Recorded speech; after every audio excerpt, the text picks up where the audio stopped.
Anxiety is commonly perceived as a personal flaw or weakness. However, neuroscience provides an alternative perspective on anxiety. Anxiety can be understood as a natural response of the nervous system. This response is typically triggered when the nervous system is overloaded. Therefore, anxiety is not necessarily a reflection of individual inadequacy. It is a physiological reaction to excessive stress or stimulation. This presentation explores anxiety from biological perspectives. It also examines the neurological underpinnings of anxiety. Understanding these mechanisms can help reduce the intensity of anxiety.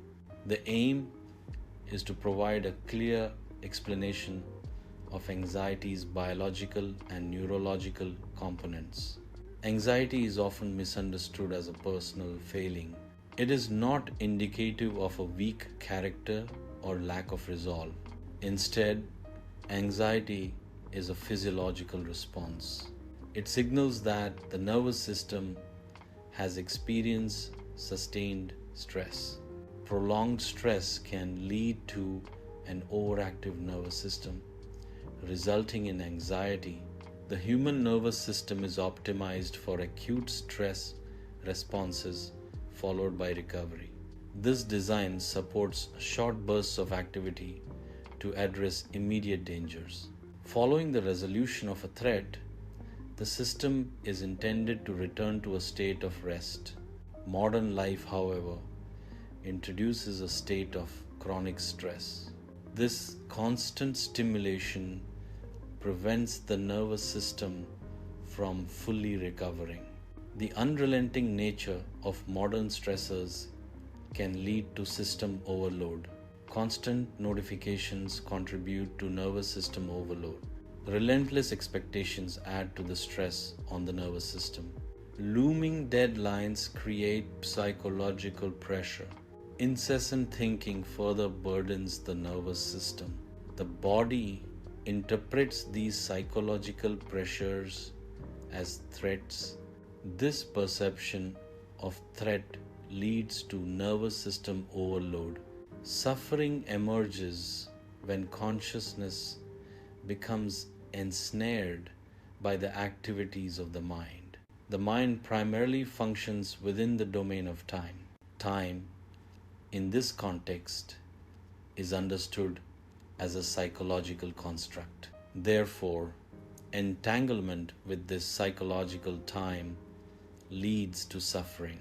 Disentangling awareness from the mind's temporal activities is key to alleviating suffering. The past is constructed from stored memory impressions. The future is built from projected imaginations. Both past and future exist as mental constructs. They are contained solely within the mind.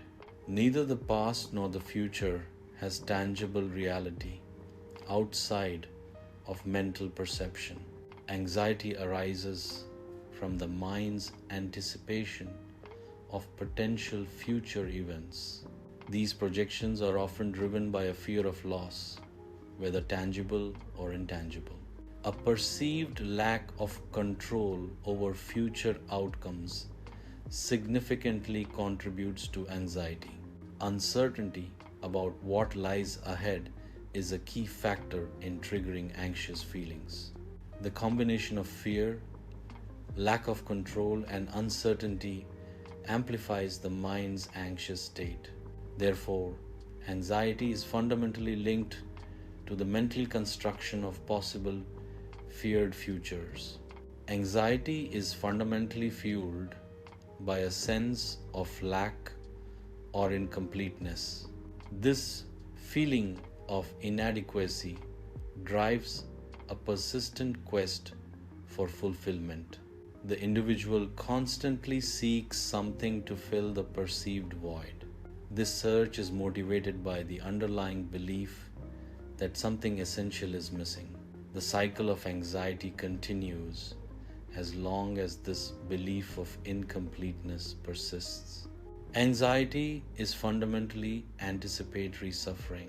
It centers on events that have not yet transpired. Anxiety involves preemptively engaging with potential negative outcomes. This preemptive engagement causes distress related to future possibilities. Depression is characterized by the mind's repetitive focus on past events. This involves dwelling on experiences that have already occurred. The mind becomes preoccupied with replaying these past situations. This rumination can lead to a state of emotional distress. The focus on the past prevents full engagement with the present. This cycle of repetitive thought patterns is a key aspect of depression. Depression is often intensified by negative emotions related to past events. These emotions include regret over missed opportunities or past actions, feelings of guilt, often stemming from perceived wrongdoings, also contribute significantly. Grief and the loss of a sense of self tied to personal narratives further exacerbate depressive states. Depression can be intensified by identifying with negative narratives. This identification often manifests as statements like, "This happened to me." The narrative then evolves into, "This defines who I am," solidifying the negativity. This process creates a self perpetuating cycle, reinforcing depressive feelings and thoughts. Depression involves repetitive suffering. This suffering is often linked to events that are no longer current.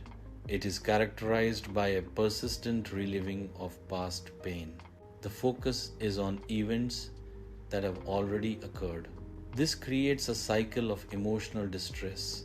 The individual is trapped in a loop of past experiences. Anxiety and depression are often perpetuated by an individual's relationship with time. Specifically, dwelling on past events or anticipating future outcomes can sustain these conditions. This preoccupation with time is closely linked to identification with the egoic mind. The egoic mind is characterized by a focus on self-identity and self-preservation. This identification with time and ego traps individuals in repetitive cycles of worry. These cycles of worry and regret further reinforce feelings of anxiety and depression. Awareness is fundamentally rooted in the present moment. It exists independently of past experiences or future expectations.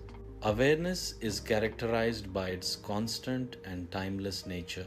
This ever-present quality provides a stable and reliable anchor for perception.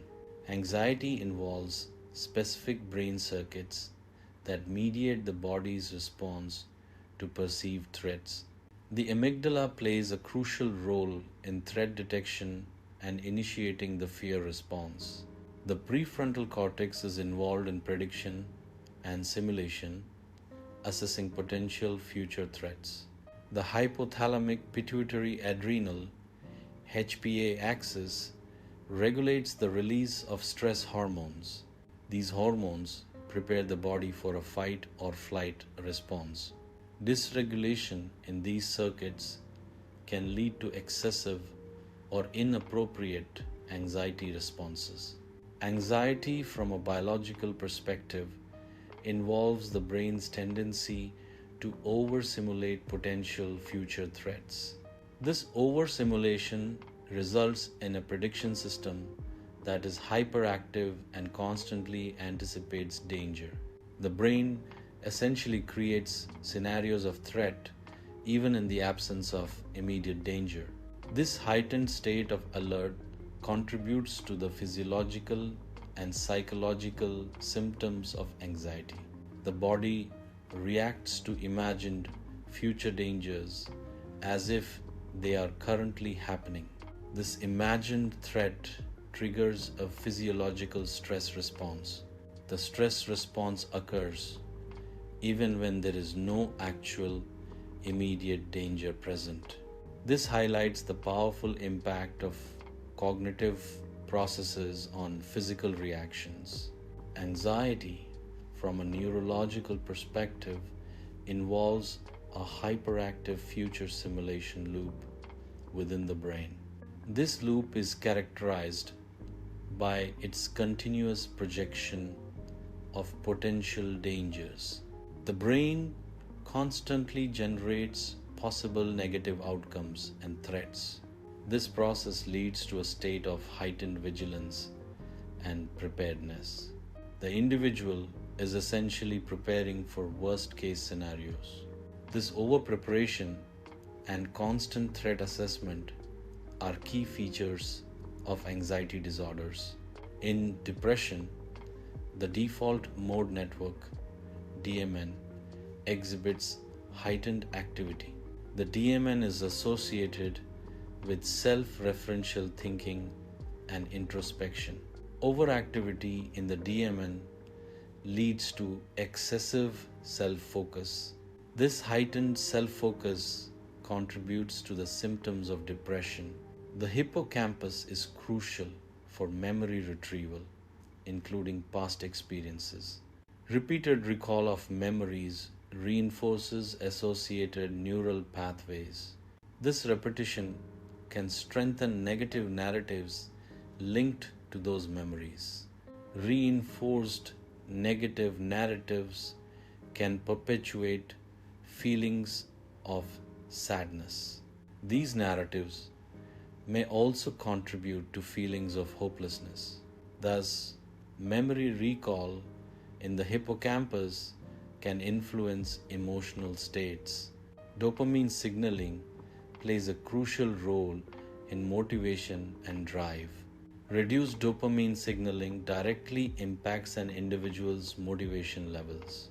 Lower dopamine can decrease overall energy levels and feelings of vitality. The drive to move forward and pursue goals is diminished with reduced dopamine. This reduction contributes to feelings of stagnation and lack of progress. Prolonged reduction in dopamine signaling can lead to feelings of despair. The brain can become entrenched in replaying past narratives. This entrenchment involves a cyclical revisiting of negative memories. Self-criticism often accompanies the replay of negative memories. The brain struggles to disengage from this repetitive cycle. This cycle can reinforce negative thought patterns. Breaking free requires conscious effort and potentially therapeutic intervention. The sense of self is deeply intertwined with memory. This fusion makes it challenging to distinguish identity from past experiences. Perceived failures are integrated into the self-concept.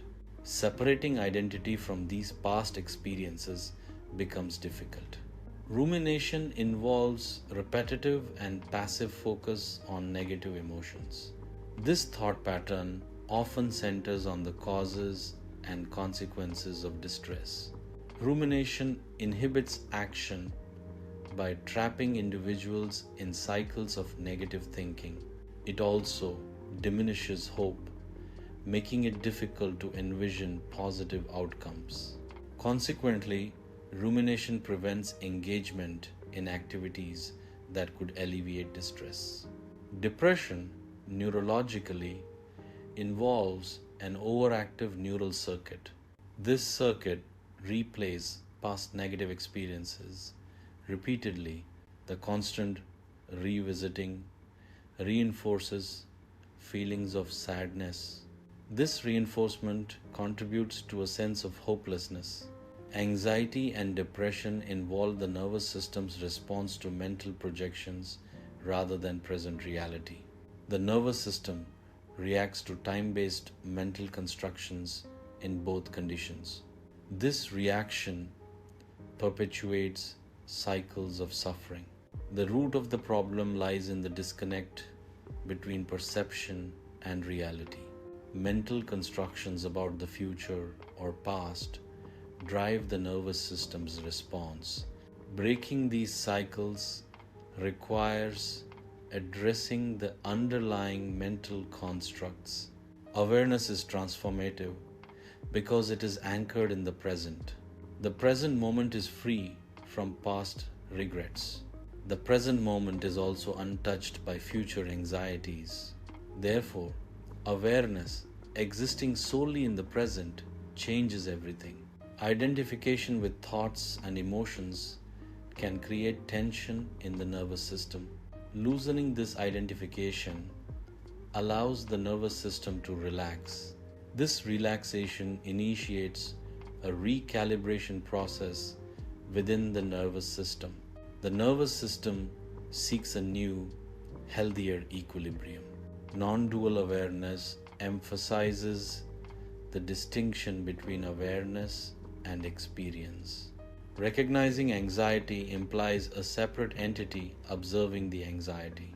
The awareness is the observer distinct from the feeling of anxiety. This observer is not identical to the experience being observed. Therefore, you are not the anxiety itself, but the awareness of it. This separation allows for a different relationship with the experience. Anxiety manifests as a combination of sensations, thoughts, and emotions. Non-dual insight involves observing these experiences without judgment. Awareness simply acknowledges the presence of these feelings. The key is to avoid becoming entangled in the content of anxious thoughts. This approach promotes detachment from the anxiety-inducing narrative. Ultimately, non-dual insight fosters a sense of equanimity in the face of anxiety. Awareness, in its essence, is inherently calm and composed. It maintains equanimity, even amidst chaotic situations. Awareness observes panic without succumbing to its influence. This detached observation prevents being overwhelmed by emotional turmoil. The act of witnessing creates a separation from the experience of panic. This detachment fosters a sense of inner stability and resilience. Dedicate 5 minutes to quiet contemplation. Choose a space free from distractions. Avoid using phones or listening to music. Refrain from trying to relax, heal, or fix anything during this time. The body's natural breathing process is essential for overall well-being. Allowing the body to breathe freely initiates a cascade of beneficial effects. This natural breathing directly influences the regulation of the nervous system. Nervous system regulation promotes a return to a balanced state. This balanced state contributes to a sense of calm and well-being. Feeling overwhelmed does not equate to being fundamentally broken. Overload is a state of excess, not a permanent condition. This state can be reversed through deliberate actions. Gentle methods can facilitate the system's reset process. The goal is to restore equilibrium and a balanced state.